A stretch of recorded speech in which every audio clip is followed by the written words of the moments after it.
लगेगी आग तो आएंगे जद में और भी कई मकान, यहाँ मेरा अकेले का मकान थोड़ी है। ये शेर राहत इंदौरी का आज बड़ा फिट बैठता है। जब किसान आंदोलन हुआ तो दिल्ली के लोगों ने बड़ा ज़ोर शोर से ये प्रचार किया कि ये खालिस्तानी, ये किसान आंदोलन जीवी हमारे शहर की हमारे बिजनेस बंद कर रहे हैं। लेकिन आज उनकी कोई सांसें बंद कर रहा है और आज वो बिल्कुल चुप हैं। चुप होंगे भी क्योंकि अगर आपकी कोई सांसें बंद कर रहा है तो आप आवाज़ भी नहीं निकाल सकते। ये हाल आज दिल्ली वालों का एक उदाहरण है सबके सामने कि जो आज वो प्रदूषण से ऐसे लाचार होकर बैठे हैं कि उनकी आवाज़ उठाने वाला कोई नहीं। क्योंकि वो शहर है, शहर में कोई लोग मर जाएंगे लेकिन इकट्ठे होकर आवाज़ नहीं उठाएंगे। एक दोस्त कह रहा था कि जो मिडिल क्लास है उसका काम बस यही रह गया है कि सुबह नौकरी पे जाओ, शाम को मोमोज खाओ और रात को सो जाओ और फिर बाद में अपने बच्चों को लेकर घूमते फिरो, खुद घूमते फिरो, डॉक्टरों के चक्कर काटते फिरो। और अब उस पे एक और कदम उन पे आगे बढ़ गई है सरकार। जो अरावली पर्वत में खुदाई का जो एक कानून पास हुआ है और उसमें बीजेपी की जो हमेशा से एक आंकड़ों की जादूगरी रही है, अब उन्होंने एक आंकड़ा पेश करके लोगों को भ्रमित करने का प्रयास किया कि वहाँ पर जो खुदाई होनी है वो 0.20% क्षेत्र में होनी है। अब लोग सोचेंगे, जो एक बार सुनेगा जब चलो कोई नहीं, 0.20% कौन सा ज़्यादा है, किसी चीज़ का 100 मतलब कि कोई 100 रुपये का 0.20% यानी कि 20 पैसे। लेकिन वो 20 पैसे दोस्तों 68,000 एकड़ जंगल है। 68,000 68,000 जंगल अगर आप वहाँ से वृक्ष हटाओगे तो जो दिल्ली अभी प्रदूषण की मार झेल रही है, दिल्ली जो अभी सांस लेने में लोगों को दिक्कत है, वो और बढ़ेंगी। और एक मज़ेदार चीज़ क्या है इसमें कि जो अरावली पर्वत है वो है हरियाणा में, राजस्थान में, गुजरात में, और उसका जो फ़र्क पड़ता है सबसे ज़्यादा दिल्ली में। क्योंकि अरावली पर्वत को दिल्ली के मतलब कि कहते हैं कि 20% हवा दिल्ली की वहीं से आती है। लोगों को जो 20-50% आप लगा के चलिए आजकल के टाइम में तो। और वहाँ पर बीजेपी की सरकार है सभी राज्यों में और लोग अब वहाँ पर परेशान हैं, लेकिन उनकी आवाज़ को उठाने वाला ना तो मीडिया है और ना ही लोग जो इकट्ठे हो रहे हैं उनका अब साथ भी बहुत लोग दे रहे हैं, लेकिन उसको नेशनल मीडिया पर दिखाने वाला कोई नहीं। तो समय बहुत बलवान है, समय अपना बदल के उसी टाइम पे जो चक्कर है घूम के आता है। जब किसानों ने आंदोलन किया था तो वो एक देश का भोजन बचाने के लिए था। आज आप देख ही रहे हो क्या महंगाई कितनी है। अभी तो उन्होंने वो कानून वापस करवा लिए, जो थोड़ा बहुत आपको चीज़ें मिल रही हैं।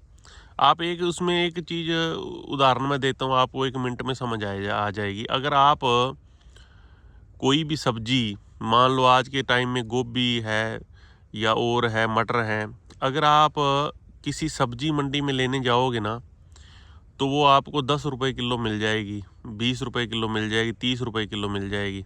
जब अब जैसे अब उदाहरण दे रहा हूँ। और जब आप किसी मॉल में लेने जाओगे तो आपको एक पीस 50 रुपये का, जब थोड़ा सा ऑफ सीजन होगा एक पीस 100 रुपये का।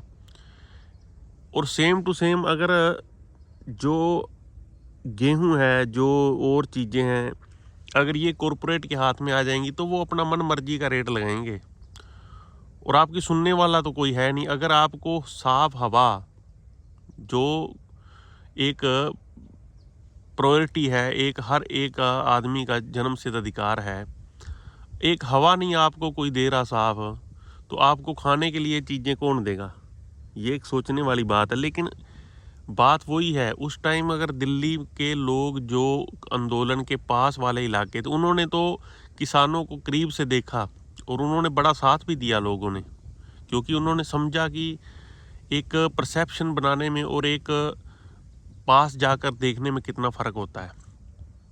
उन्होंने जहाँ 1.5-2 साल रहे, जो साथ में लोग रहते थे, वहाँ पर जितने बच्चे थे जो मांग कर खाते थे, पूरे 1.5-2 साल उन्होंने कहीं से मांगने की ज़रूरत नहीं पड़ी। लोगों ने देखा कि असल में किसान क्या होता है। लेकिन उस टाइम एक चीज़ जो गलत बड़ी हुई वो ये थी कि जो लोग विरोध कर रहे थे, उनका विरोध उन लोगों ने नहीं किया जो दिल्ली में किसानों के साथ थे।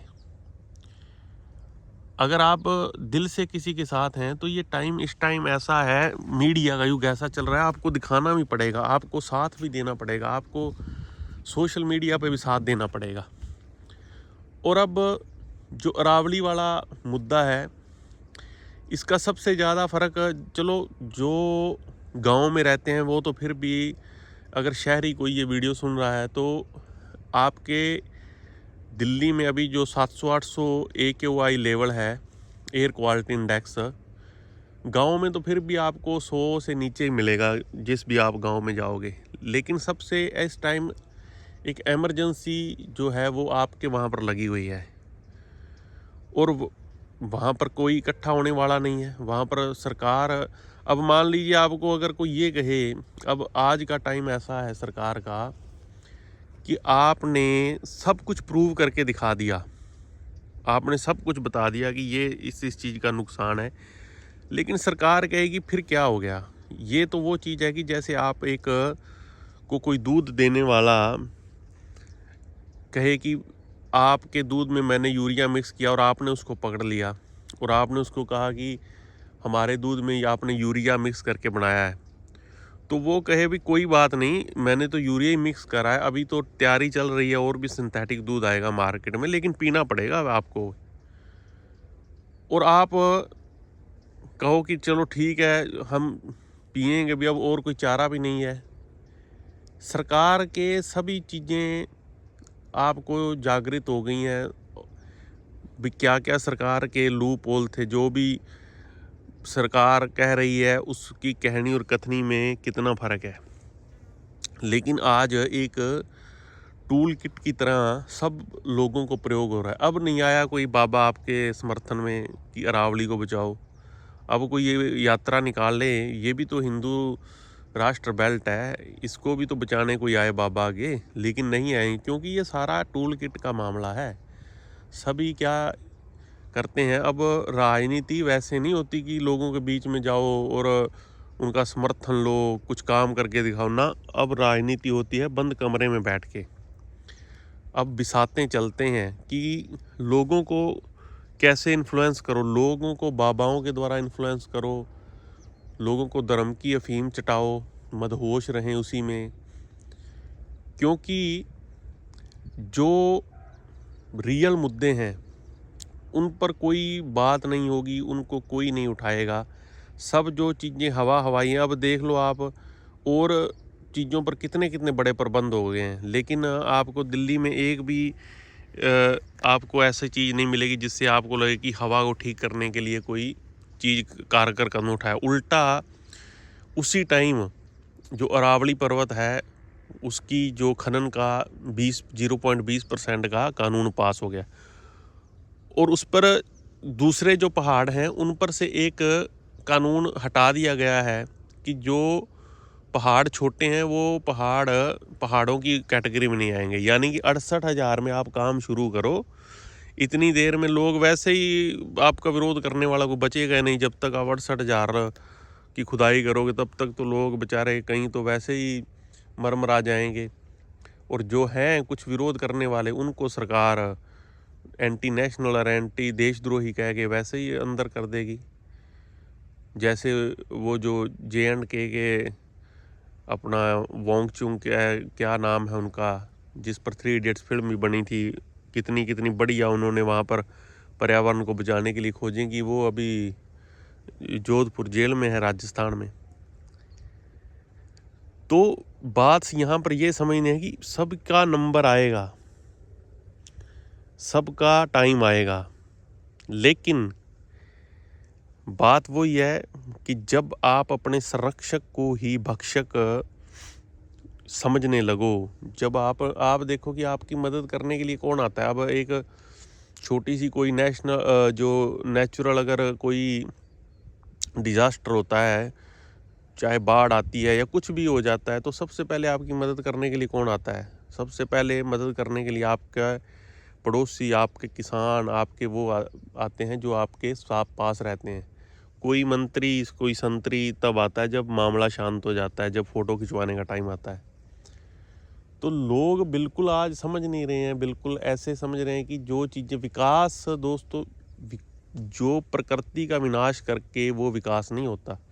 अगर आप विकसित भारत की बात करते हो तो जितने भी विकसित देश हैं, आप जाकर देखो, वहाँ पर आप एक वृक्ष अगर आपके घर के सामने कट के आपका रास्ता भी बंद कर दिया है, तो भी आपको वो अथॉरिटी नहीं है कि आप उसको कटे हुए वृक्ष को भी आप हाथ लगाएं। वो भी आपको उसका जो भी कंसर्न डिपार्टमेंट है वहाँ पर आपको कॉल करनी पड़ेगी। वो आएंगे, हटाएंगे, उनका दिल करेगा, जितना उनको लगेगा कि इतना हम काट सकते हैं, इतना बच सकता है पौधा, उतना वो बचाएंगे। लेकिन यहाँ पर तो आपको पता ही है क्या चल रहा है। अगर आप किसी मंत्री के रिश्तेदार हैं तो आपके पास लाइसेंस है, आप जो मर्जी वहाँ पर कोई भी गैर कानूनी काम कीजिए, और ये सारा चल रहा है। और इसका मेन कारण ये है कि लोग आंख मूंद कर उन व्यापारियों पर विश्वास करें। ये तो व्यापारी हैं, ये चले जाएंगे 5-7 साल में यहाँ पर खनन करके। यहाँ की राजनीति अब नॉर्थ इंडिया को प्रयोग बनाया हुआ है। नॉर्थ इंडिया में दंगे भी हो रहे हैं, नॉर्थ इंडिया में आंदोलन भी हो रहे हैं। आंदोलन क्यों होते हैं? जब आंदोलन करता कौन है? आंदोलन वो करता है जिसके मन में सच्चाई होती है। अदरवाइज़ तो आप देख ही रहे हैं पूरे इंडिया में जो हो रहा है। तो दोस्तों, आप इसके बारे में क्या सोचते हैं, एक बार कमेंट करके जरूर बताना। नमस्कार दोस्तों।